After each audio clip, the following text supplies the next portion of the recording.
মই কেইবাবাৰো আপোনালোকৰ এই লাইকালৈ আহিছোঁ।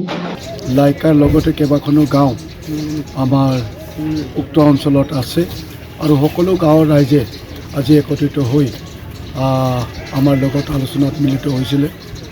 দীৰ্ঘদিন ধৰি তেওঁলোকে বহু কিবাকিবি সমস্যাত ভুগি আছে, গতিকে সেই কথাখিনি তেওঁলোকে আমাক অৱগত কৰিলে আৰু মই নিজেও তেওঁলোকক প্ৰতিশ্ৰুতি দিছোঁ যাতে ইতিমধ্যে কেন্দ্ৰীয় চৰকাৰে ডিব্ৰু চৈখোৱাক ৰাষ্ট্ৰীয় উদ্যান হিচাপে ঘোষণা কৰাৰ পাছত তাত থকা যিসমূহ গাঁও আছে তাক হস্তান্তৰ কৰাৰ কাৰণে ইতিমধ্যে পদক্ষেপ গ্ৰহণ কৰিছে আৰু ৰাজ্য চৰকাৰো এই ক্ষেত্ৰত আগবাঢ়ি গৈ পেলাই বহুটা পৰিয়ালক ইতিমধ্যে সংস্থাপনৰ ব্যৱস্থা হাতত লৈছে আৰু কিছু সংখ্যক লোক এতিয়াও তাতে আছে আৰু আমি চেষ্টা কৰিম যাতে খুব সোনকালে উক্ত পৰিয়ালসমূহকো আমি বিভিন্ন স্থানত সংস্থাপনৰ ব্যৱস্থা কৰি দিব পাৰোঁ।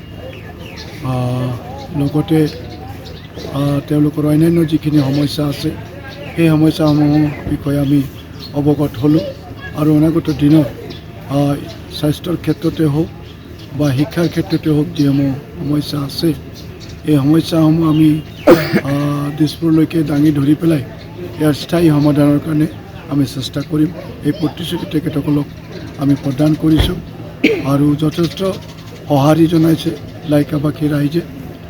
সকলোৱে একেলগতে আমাক আঁকোৱালি লৈছে আৰু আমি বিশ্বাস কৰিছোঁ যে লাইকাৰ যিমান সংখ্যক লোক আছে তেওঁলোকে ভাৰতীয় জনতা পাৰ্টীৰ সপক্ষে ভোট প্ৰদান কৰি পুনৰবাৰ অসমত ভাৰতীয় জনতা পাৰ্টীৰ চৰকাৰ বনোৱাৰ ক্ষেত্ৰত আটাইতকৈ মুখ্য ভূমিকা পালন কৰিব।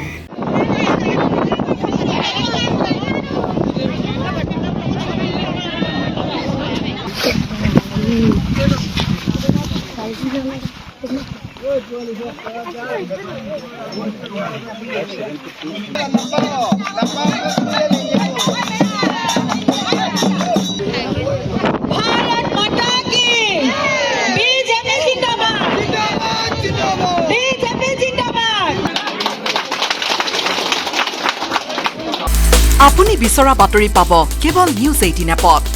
নিউজ 18 এপ ডাউনলোড কৰিবলৈ স্কেন কৰক এই QR কোড। গুগল প্লে ষ্টৰতো পাব এই নিউজ 18 এপ।